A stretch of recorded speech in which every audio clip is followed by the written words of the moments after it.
अस्सलाम वालेकुम, आप देख रहे हैं रिपोर्ट कार्ड। मैं हूं अलीना फारूक शेख। आज प्रोग्राम में हमने Peshawar high court Swat bench की एक बहुत ही अहम फैसले को डिस्कस करना है, so stay tuned for that. लेकिन सबसे पहले, अब से कुछ देर पहले चेयरमैन पीपल्स पार्टी बिलावल भुट्टो ज़रदारी ने जो खिताब किया है उसके ऊपर एक क्विक राउंड करेंगे। बिलावल भुट्टो ज़रदारी ने दीगर बातें करते हुए चेयरमैन तहरीक इंसाफ और तहरीक इंसाफ को एक पैगाम दिया है। उन्होंने कहा है कि वापस असम्बली में आएँ, जमहूरी सियासी रास्ता इख्तियार करें। बिलावल भुट्टो ने कहा कि अपने आप को जमहूरी लीडर मानते हैं तो पार्लियामेंट में आएँ। ये इमरान खान को मुखातिब करते हुए कहा आओ पार्लियामान का हिस्सा बनो, फिर सियासी जमातें आपसे बात करेंगी। आप नखरे करेंगे, साजिश करेंगे तो हम जानते हैं आपका बंदोबस्त कैसे करना है। आपके साथ तो अभी कुछ हुआ ही नहीं, अभी से आपने रोना शुरू कर दिया है। आपने नवाज शरीफ की बेटी आसिफ जरदारी की बहन को गिरफ्तार किया, लेकिन हम सियासी इंतकाम पर यकीन नहीं रखते। अवाम जानते हैं आपके दौर में पाकिस्तान दुनिया में तन्हा था, लेकिन आप आए, वापस असम्बली में आए, हमारे साथ बैठें, इस तरह से जमहूरी रास्ता इख्तियार करें तो जो शिकवे शिकायत आपके हैं उनका अजाला हो सकता है। बिलावल भुट्टो ज़रदारी ये कहते हैं चेयरमैन तहरीक इंसाफ और पाकिस्तान तहरीक इंसाफ को अपने पैगाम में। अब इसके ऊपर अपने तज्जियाकारों से हम ये पूछ रहे हैं कि क्या पाकिस्तान तहरीक इंसाफ के मसाइल का हल असम्बली वापस जाने में है? उनके शिकवे शिकायत ऐसे ही दूर होंगे कि वो असम्बली वापस जाएँ? और क्या ऐसा होगा भी? इस डिस्कशन के लिए हमारे साथ मौजूद हैं सलीम साफ़ी साहब, सोहेल वड़ायत साहब, रीमा उमर साहिबा और हफीजुल्लाह नियाजी साहब भी हमें ज्वाइन करें।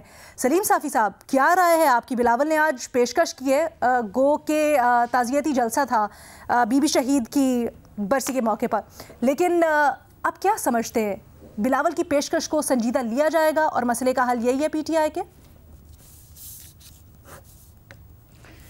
नहीं, मेरे ख्याल में ये तो हर सियासी जमात का अपना फ़ैसला होता है और अब इस हवाले से स्पीकर का रवैया वो गैर जमहूरी और गैर अखलाकी है, क्योंकि अगर एक पार्टी ने इस्तीफ़ा दिया है और उसका लीडर भी कह रहा है कि हमने इस्तीफ़ा दिया है, तो फिर पीपल्स पार्टी के स्पीकर को चाहिए कि वो उनको वो मौका फ़राहम करें कि वो आके अपने इस्तीफ़ों की तस्दीक कर लें। और दूसरा ये है कि किसी और को मैं, आप, रीमा, हफीज़ साहब, सोहेल साहब, हम उनको ये मशवरा दे सकते हैं, लेकिन बिलावल साहब को ज़ेब नहीं देता कि वो इमरान खान को ये मशवरा दे, क्योंकि इन्होंने कहा था कि वो सिलेक्टेड वज़ीर आज़म है और ये सिलेक्टेड पार्लियामेंट है और ये जाली पार्लियामेंट है। तो जाली पार्लियामेंट में तो खुद इनको भी नहीं बैठना चाहिए को जाके वो उनको आने का मशवरा दे। तो मेरे ख्याल में तो देखिए ये बिल्कुल गैर अखलाकी काम उनका स्पीकर कर रहा है कि इतना अरसा हो गया वो उनके इस्तीफे मंजूर नहीं कर रहे हैं। वो जिस तरह चाहते हैं उनको चाहिए कि स्पीकर उनको मौका फराहम करें। सर, स्पीकर साहब कह रहे हैं कि मुझ तक ऐसी इत्तलात पहुंची हैं कि शायद कुछ लोगों को दबाव में उन्होंने इस्तीफे दिए, उस वक्त वो राजी नहीं है इसके ऊपर, तो फर्दन आके इस्तीफों की तस्दीक करवा दें। स्पीकर साहब को बता दें, स्पीकर साहब को बता दें कि हमें भी बड़ी कवी इत्तलात पहुंची थी और बहुत सारे लोग कि सारे पीपल्स पार्टी के लोग वो पीडीएम से निकलने पे राजी नहीं थे, खुश नहीं थे, लेकिन बिलावल साहब और जरदारी साहब ने डील कर ली और गिलगित से वो तशरीफ़ लाए थे यहाँ पे, और डील के नतीजे में उन्होंने पीडीएम के बाकी लीडरशिपों को दगा दे दिया और अपनी बनाए हुए इत्तेहाद से पीपल्स पार्टी निकल गई। तो वो भी तो बहुत सारे लोग उनके इस पे खुश नहीं थे। इसी तरह आज भी पीपल्स पार्टी में बहुत सारे लोग ऐसे हैं कि ये जो गंद इन्होंने अपना सर लिया हुआ है उस पे खुश नहीं है।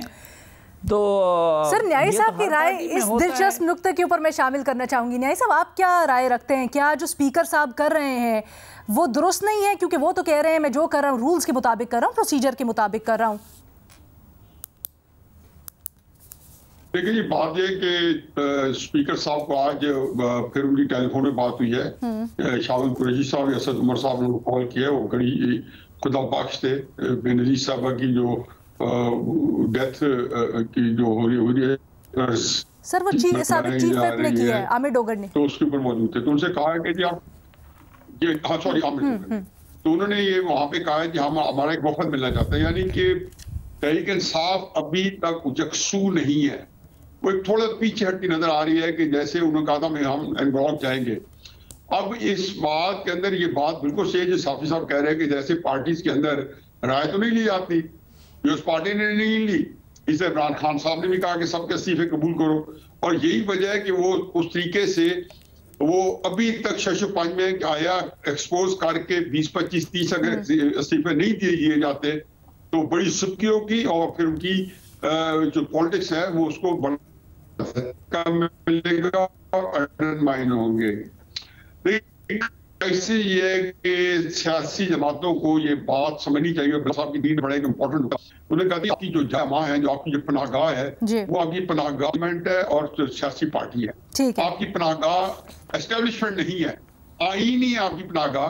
और ये बात मैं छोटा सा 2 फिक्र और कह दूं कि जब इमरान खान इक़्तिदार में आए तो मैं नईमुल हक साहब को मिला, उसके बाद वो तो मरहूम और उसके बाद सफुल्लाह न्याजी को मिला, कहा इमरान खान साहब को कहें कि नून अपने पार्टी वो आपका बुल वॉक है, और यही और इसमें ये खत्म हो गई तो आप खुद बहुत कमजोर हो जाएंगे। सर जो आप बात कह रहे हैं वो प्रिंसिपली दुरुस्त है, लेकिन देखिए ये हमने देखा है हिस्ट्री में ये जो रेजिग्नेशंस एंड मैस है, मुश्तरका तौर पे इस्तीफा दे रहे हैं, ये तो एक सियासी चाल की तौर पे होती है ना।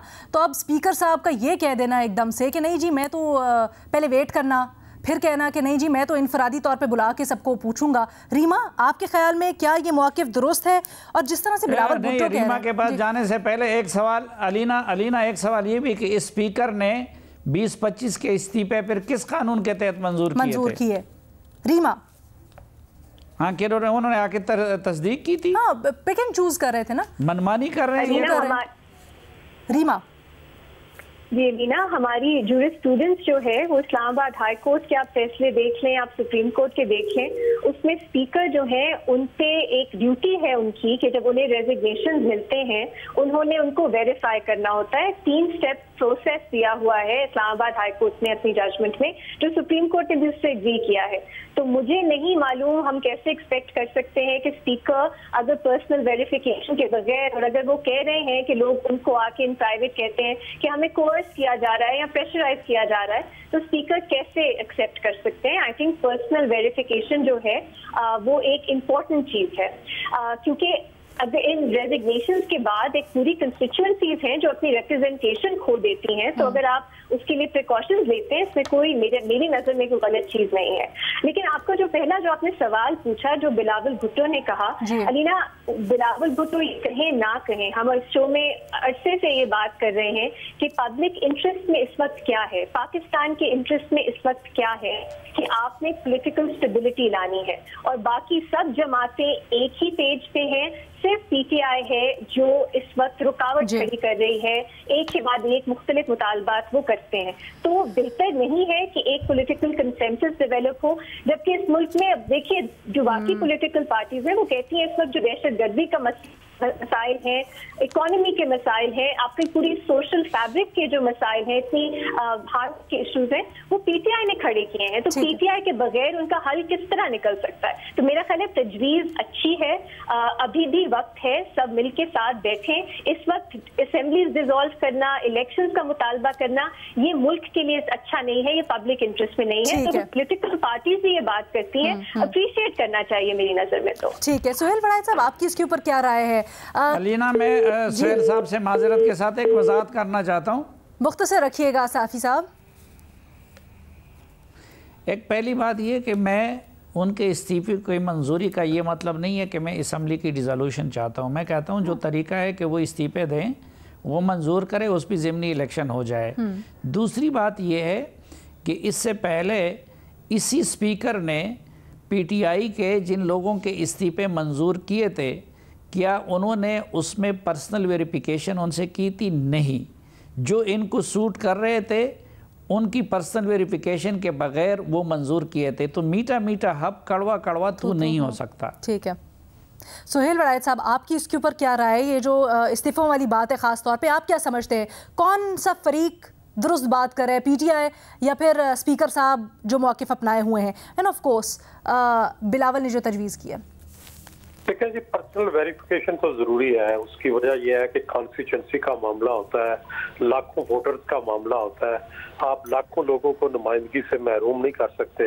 फर्ज करें एक पार्टी ने जबर कर दिया है, जबरदस्ती कर दिया और वो रुकन तैयार नहीं, तो फिर जाहिर है उसकी पर्सनल वेरिफिकेशन जरूरी है। और लेकिन स्पीकर साहब जो है सियासी मसलहत के तहत ऐसा कर रहे हैं, वो शायद पूरी तरह उन रूल्स को फॉलो नहीं कर रहे। उसकी वजह यह है कि इतना डिले क्यों किया गया। अगर ये वाकई सिर्फ पर्सनल वेरिफिकेशन का मामला है तो फौरन कर लेते।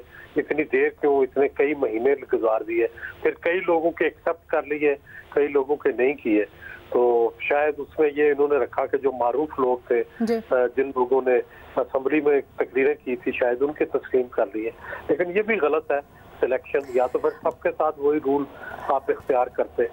दूसरी बात है कि जो बिलावल भुट्टो साहब कह रहे हैं, कि बिलावल भुट्टो साहब की बात में बिल्कुल वजन है और वो सही कह रहे हैं, और यही करना चाहिए था इमरान खान साहब को। यही बेहतर जमहूरी रास्ता, बेहतर सियासी रास्ता होता।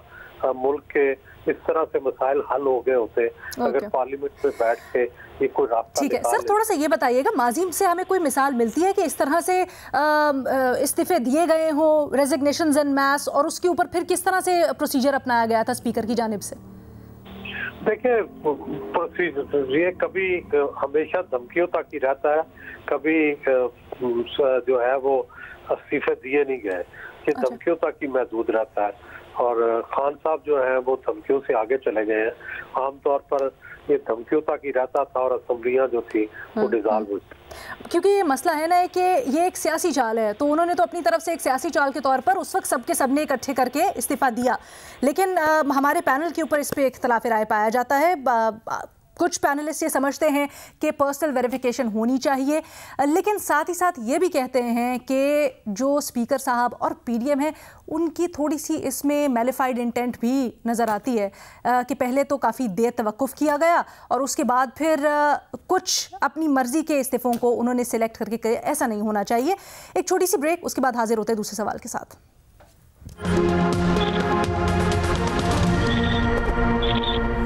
ब्रेक के बाद खुशामदीद। एक अहम खबर हम डिस्कस करने वाले हैं। खबर कुछ यूँ है कि Peshawar high court Swat bench ने रेप के मुलजिम को बरी कर दिया। मामला कुछ यूँ है कि ट्रायल कोर्ट ने मुलजिम को उम्र कैद और जुर्माने की सज़ा सुनाई, लेकिन फिर मकामी जरगे ने तस्फिया सुलह करवाते हुए मुतासिरा लड़की का मुलजिम से निकाह करवा दिया, और फिर इसी बुनियाद पर जो हाई कोर्ट ने सुलह या कॉम्प्रोमाइज़ का हुक्म दिया है कि निकाह हो चुका है, तो फिर मुलजिम को उन्होंने बरी कर दिया और दरख्वास्त कबूल कर ली गई मुलजिम की जो तरफ से पेश हो रहे थे उनकी।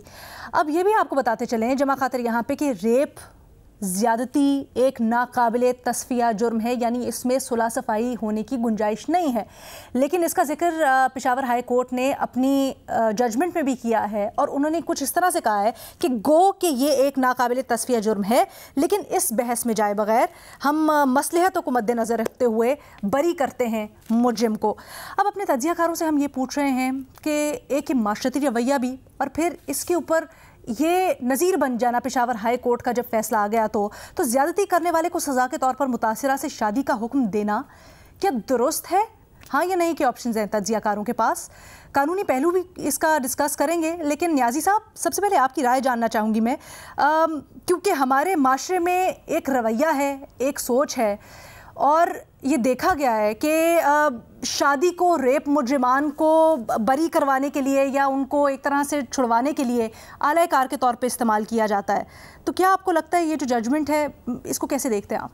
मैं आपको एक बात बताऊं कि इसमें कोर्ट ने तो उसको मेरा ख्याल में जो मेरे पास जो पड़ा है पेपर, मैंने क्विक एक जो उसके ऊपर सरसी नजर डाली है, उसमें उसको उम्र कैद की सजा थी और उसको जो हैवी जुर्माना था जी। अब जब ये हाई कोर्ट में अपील आई है तो उसमें जिरगा ने वहां पे कॉम्प्रोमाइज हुआ इनका जी। और उस जिरगा ने जब हाई कोर्ट को बताया कि जैसे कत्ल के अंदर होता है कि कॉम्प्रोमाइज हो गया, अब इस्लामी नुक्ता नजर से भी इस ऐसी चीजों में कोई कॉम्प्रोमाइज नहीं होता, इसमें सजाएं होती हैं। और मेरा ख्याल है कि जो हमारा जुडिशियल सिस्टम है इसके अंदर भी सजाएं हैं, कोई कॉम्प्रोमाइज इसमें नहीं है। वो तो कत्ल होता है जिसके अंदर कसास है और वो इनकॉर्पोरेटेड है। हाँ। लेकिन एक बड़ी दिलचस्प बात है, बड़ी दिलचस्प बात है कि 2009 में जो सूफी मोहम्मद की मूवमेंट थी जिसका हमने बहुत भुगता, उसके आगे पूरी रियासत पाकिस्तान लेट गई थी। और पेशावर के अंदर उन्होंने यही जिरगा का जो जस्टिस सिस्टम है ये रिस्टोर करवाया था, जो थोड़ा इससे के लिए चला भी था, और वहां पे उनको बड़ी पिजराई मिली थी। ये उसको ज़हन में रखें। इसका मतलब है कि वहाँ जिरगा सिस्टम जो है, साफी साहब माशाल्लाह रीमा कानूनी पहलू बताएगी और साफी साहब वहाँ की रवायात बताएंगे क्या वो जिरगा सिस्टम रिस्टोर हुआ था। तो इसका मतलब यह है कि उसको कानूनी हैसियत थी कि जो जिरगा जो फैसला करेगा वो उसको कानून में, उसकी नजर में उन्होंने वही उनका कानून था और वही सजाएं थी। अब जिरगे ने यहाँ पे कॉम्प्रोमाइज किया है, हाई कोर्ट ने उसका एंडोर्स किया है। जाती तौर पर मैं समझता हूँ कि बिल्कुल सही नहीं है, और ऐसे बंदों को अगर सोसाइटी में मिसाल नहीं बनाएंगे और वो भी एक माजूर बेचारी बच्ची से इस तरह की ज्यादती करना, और जो कि साबित हो गई है, उसके बाद उसका तो बड़ा खतरनाक हो सकता है। अब आते हैं उस कानूनी पहलू पे जिसके बिल्कुल जिस जहन में आपके भी सवाल हैं, आपने रेज भी किए हैं। बिल्कुल सही कह रहे हैं न्यायी साहब, आपके भी जहन में कानूनी सवाल हैं जो आपने उठाए हैं, हमारे भी जहनों में कानूनी सवाल है। और सबसे बड़ा सवाल यही रीमा जो आपकी तरफ लाना चाहूंगी, गो कि ये ऐसा एक जुर्म है रेप का जिसमें सुलह सफाई नहीं हो सकती, तस्फिया नहीं हो सकता, लेकिन फिर अदालत कहती है कि हमने जिरगे ने जो सुलह सफाई करवाई है उसको मद्देनजर रखते हुए, मसलहतों को मद्देनजर रखते हुए किया है फैसला। क्या आपको लगता है इसमें कानूनी पहलू क्या है? क्या ये आगे जाकर चैलेंज हो सकता है, होना चाहिए? और एज अ प्रेसिडेंस आप इसको कैसे देखती हैं? अलीना, बहुत दुख हुआ मुझे ये फैसला पढ़ के। बहुत अरसे से पाकिस्तान में एक मूवमेंट चल रही है कि जिनसी ज्यादती को सीरियसली, संजीदगी से लेना चाहिए। उसमें जो परपेट्रेटर्स हैं, एक फेयर इन्वेस्टिगेशन के बाद, एक फेयर ट्रायल के बाद उन्हें सजा होनी चाहिए, क्योंकि अकाउंटेबिलिटी के बगैर हम जिनसी ज्यादती, जिनसी तशद्दुद बल्कि उसको खत्म नहीं कर सकते, उसको कम नहीं कर सकते इस मुल्क में। ये मूवमेंट अरसे से चल रही है, आपकी फेमिनिस्ट मूवमेंट्स, आपकी ह्यूमन राइट्स मूवमेंट्स, आपकी वकला की मूवमेंट।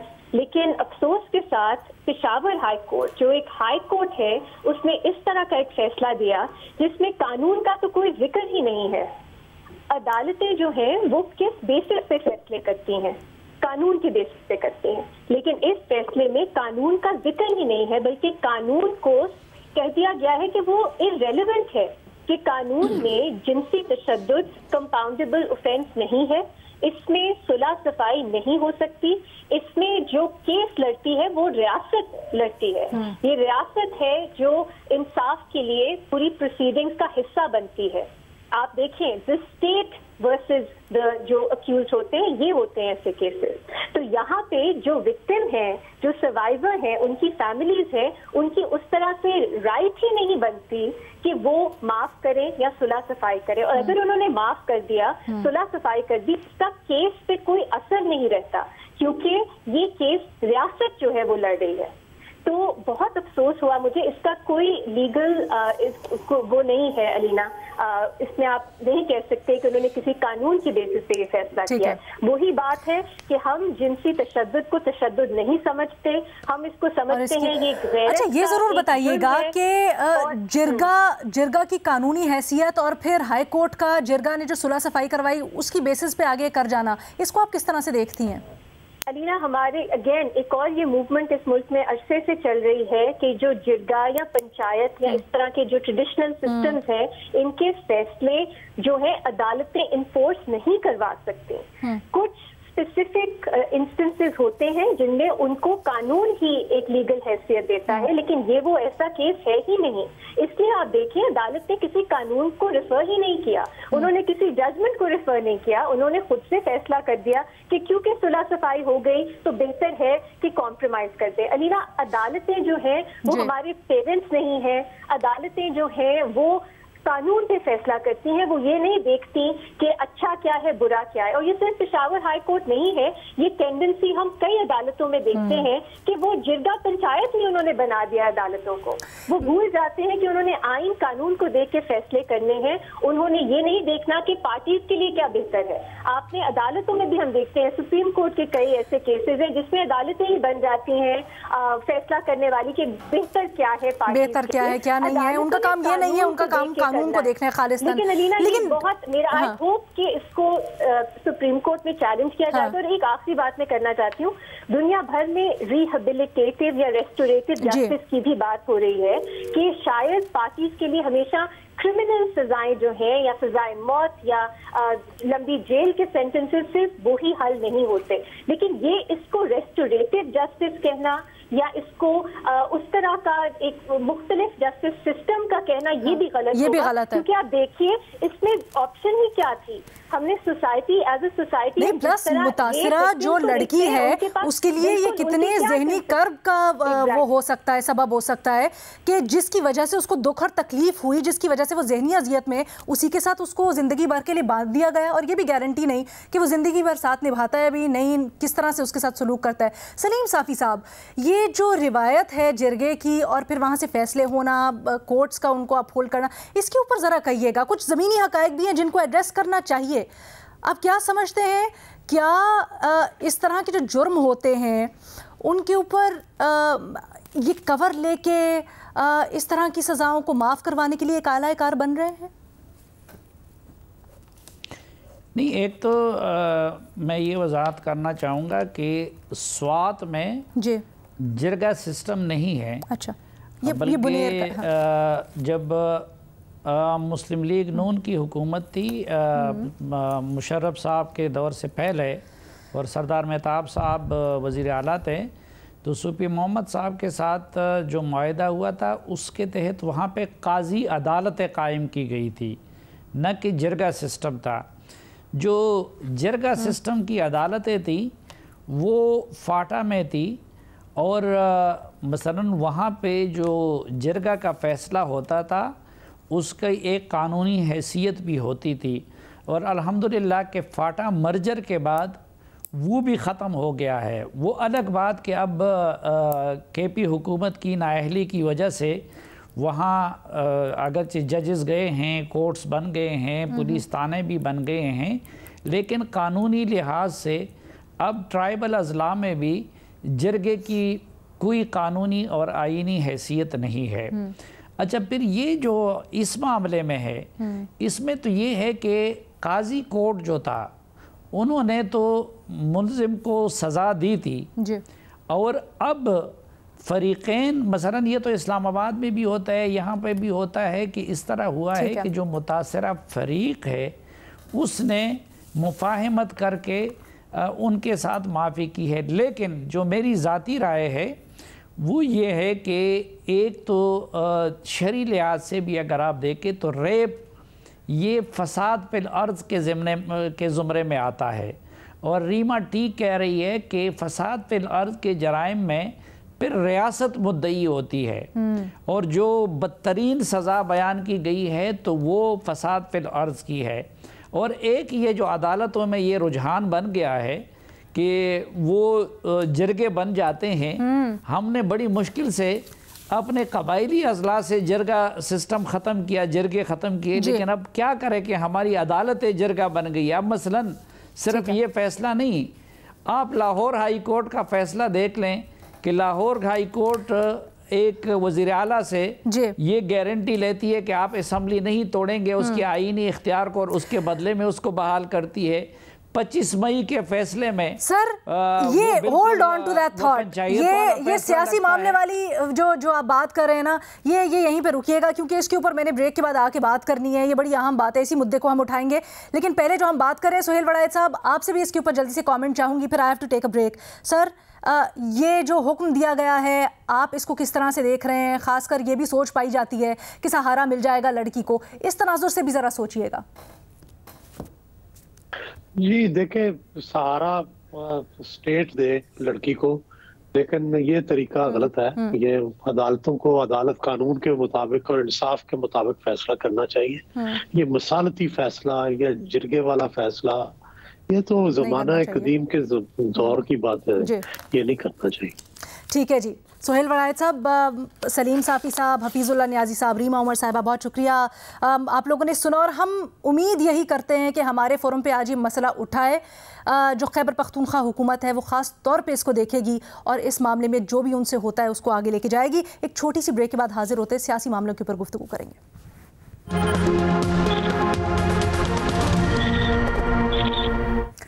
पंजाब का मामला डिस्कस करेंगे, जहां पर स्पीकर और डिप्टी स्पीकर पंजाब असम्बली के खिलाफ तहरीक अदम एतमाद जमा करवाई गई थी और अब इसके ऊपर वोटिंग होनी है। नून लीग दावा करती है कि वो बड़ी कंफर्टेबल पोजीशन में है, मुतमईन है अपने नंबर्स से और सरप्राइज़ दे सकते हैं। वो आने वाले दिनों में नंबर्स गेम बड़ी दिलचस्प होगी, अतातार ने दावा किया। और जमा खातिर ये भी कि वज़ीर आज़म शहबाज शरीफ की PTI के मुनहरिफ रुकन अलीम खान से मुलाकात भी आने वाले दिनों में मुतवक्के है। किस तरह से ये सारा मामला अनफोल्ड करेगा, इसके लिए सवाल कुछ यूँ कि क्या PTI अपना स्पीकर और डिप्टी स्पीकर बचा पाएंगे। न्याजी साहब, क्या समझ रहे हैं आप सर, ये जो पंजाब में सब कुछ चल रहा है, अब स्पीकर डिप्टी स्पीकर के ऊपर भी एक तरफ तो वज़ीर आला का मामला अटका हुआ था, इसको किस तरह से अनफोल्ड होता हुआ देख रहे हैं? तो मैंने पिक नहीं किया अलीम खान की किससे मुलाकात सर, शहबाज शरीफ साहब, शहबाज शरीफ, वजीर आजम शहबाज शरीफ। अच्छा, वो पहले भी कई दफा हो चुकी है, होती रहेगी। देखिए अलीना इस वक्त दोनों फ्रीक जो है ना वो सेबर रेटलिंग कर रहे हैं, बिल्कुल हवा के तलवारें चला रहे हैं और दोनों ब्लफ कर रहे हैं। दोनों के पास कुछ कमिटमेंट्स होंगी और उन कमिटमेंट्स के ऊपर किसकी कमिटमेंट मटीरियलाइज होती है, एंड ऑफ द डे कौन किस तरह खड़ा होता है, ये आखिर तक नहीं पता चलता। अच्छा। और जिन लोग जो होते हैं जो ज़ाहिर गो बिटवीन यही होगा ना, इनको 10-12-13 बंदे जिन्होंने कमिट किया होगा, तो वो एक खुफिया डील में किया होगा। पहले तो यह है कि स्पीकर के खिलाफ अदम एतमाद की तहरीक जो है, मुझे नहीं पता कि उसका तरीक़ेकार क्या आया, वो ओपन खुफिया रायशुमारी से हैंड होगा। खुफिया है तो खुफिया फिर ज्यादा चांसेस ये है तो उसमें दो बातें ध्यान में रखें। अगर एस्टेब्लिशमेंट इन्वॉल्व है तो 100% दोनों जो है वो इत्मीनान का वोट हासिल नहीं कर सकेंगे। अगर एस्टेब्लिशमेंट इन्वॉल्व नहीं है और न्यूट्रल है तो खातिर जमा रखें कि कुछ भी फर्क नहीं पड़ेगा, क्योंकि भारत वहां भी कमिटमेंट था। इमरान खान की सियासत इस वक्त इतनी स्ट्रांग है कि कोई इलेक्टेड आदमी 4 दफा सोचेगा इमरान खान साहब को इस वक्त छोड़ने से पहले। अच्छा, ये बड़ी दिलचस्प बात है, ये बड़ी दिलचस्प बात है, क्योंकि सुहेल वड़ाई साहब हम सुन रहे हैं, ये इल्जाम भी लगा रहे हैं खान साहब कि मंडियां लगी हुई हैं पंजाब में और खरीदो फरोख्त हो रही है। जी सर, जी न्याजी साहब, मुझे दिसंबर 2022 में PTI के मिनिस्टर ने पूछा था पंजाब के कि आप हमारी जो मरकज में हमारी हुकूमत को क्या टाइम दे रहे हो। मैंने कहा ये ज़हन में रखें कि अगर एस्टेब्लिशमेंट आपके साथ है, ये 20-21 दिसंबर की बात है। अच्छा। मैंने कहा एस्टेब्लिशमेंट साथ है तो आपको कोई हिला नहीं सकता, अगर वो आपके साथ छोड़ गई है तो फिर आपको कोई बचा नहीं सकता। सर, अब तो खान साहब खुद भी एतराफ़ कर रहे हैं ना। ये सुहेल वड़ाइद साहब, आप क्या कहते हैं? सर, ये थोड़ा सा बताइएगा, खान साहब इल्ज़ाम भी लगा रहे हैं कि मंडियां लगी हुई हैं और ख़रीदो फरोख्त हो रही है, तो आपको यहाँ पर कुछ इम्कान लग रहे हैं इन बातों में, इन इल्ज़ामात में कुछ हकीकत लग रही है सुहेल साहब? दूसरी, क्या आपको लगता है कि नून लीग कंफर्टेबल पोजीशन में है इस वक्त तक? देखिए, मेरा ये ख्याल है कि वोटिंग स्ट्रेंथ तो दोनों की मशकूक है। किसी को भी यकीन नहीं है कि उसके पास इतने मेंबर हैं कि वो मेजॉरिटी ले सके, और चूंकि बड़ा थिन फर्क है, बहुत थोड़ा फर्क है, इसलिए थोड़े से दो बंदे भी 3-4 बंदे इधर जाने से बाजी पलट सकती है। मेरा ख्याल है कि PDM ने इस पे वर्किंग की है और PDM ने कुछ लोगों से कमिटमेंट ली हुई है, लेकिन वो कमिटमेंट बड़ी कच्ची होती है, आखिरी वक्त तक पता नहीं होता कि वो कमिटमेंट पूरी होगी या नहीं होगी। तो मेरा ख्याल है कि ये देखने से ही पता चलेगा, श्योरली अंदाजा नहीं लगाया जा सकता कि क्या ये वोट ऑफ कॉन्फिडेंस कामयाब होगा या नहीं होगा। ठीक है, सलीम साफी साहब, आपका क्या तज्जिया और क्या समझते हैं कि अगर नून लीग कामयाब हो जाती है, PDM कामयाब हो जाती है, तो ये नेचुरल होगा, या फिर जैसे न्याजी साहब कह रहे हैं कि इस वक्त कोई बेवकूफ़ी होगा जो PTI का साथ छोड़ेगा, उनकी ग्राउंड पे सिचुएशन बड़ी स्ट्रांग है? नहीं, खैर इस तरह की बात भी नहीं है, क्योंकि न्याजी साहब बेहतर जानते हैं कि इस वक्त पोजीशन स्ट्रांग है, लेकिन अगले इलेक्शन से कबल जितने केसेस हैं तो उससे न्याजी साहब के कज़न को या तो कोई मोजज़ा ही बचा सकता है या कोई जादू टोना ही बचा सकता है। तो उससे पहले वो डिस्क्वालीफाई भी होंगे। अच्छा। और खुदा न खास्ता जेल में भी होंगे, न्याजी साहब को उनके लिए खाना शाना भी ले जाना। तो मेंबरान जो है वो इस चीज़ को भी देखते हैं। दूसरा, अब तो वो ख़ुद ये मानते हैं कि मेरी पार्टी की खालिक इस्टेब्लिशमेंट है, तो अब मखलूक ने अपने खालिक से लड़ाई मोल ली है, तो खालिक और तख्लीक की लड़ाई में तो हमेशा खालिक की जीत होती है। तो मेरा तो ये ख्याल है कि ये स्पीकर और डिप्टी स्पीकर को नहीं बचा सकेंगे और पीडीएम अपनी इज्जत नहीं बचा सकेगी। वाह, क्या प्यारा तज्जिया किया सलीम साफ़ी साहब। न्याजी साहब, आप कुछ कहना चाहेंगे? खाना लेके जाएंगे आप, खुदा ना खास्ता अगर ऐसी आई तो? बिल्कुल, जो सुहेल साहब ने कहा, सलीम साफ़ी साहब ने कहा, मैंने एग्जैक्टली यही कहा कि अगर स्कॉलरशिप साथ हुई तो उनको बचा को नहीं सकता। खाने का नहीं बताया आपने, तो फिर उनको कोई हिला नहीं सकता। लेकिन खाना तो हर वक्त उनके लिए हाजिर है। खाने का तो आपको सलीम साफ़ी साहब को जब भी खाना खिलाएं। सर, आपके कजन के लिए कह रहे हैं वो, सलीम साफ़ी साहब खाना अपने लिए नहीं मंगा रहे। नहीं, वो कजन बेचारे तो उनको जब अच्छा, चैलेंज जी। हमारे पास प्रोग्राम में वक्त खत्म हो गया। हमारे तज्जियाकारों की आपने राय जानी, इजाज़त दीजिए, अल्लाह हाफ़िज़।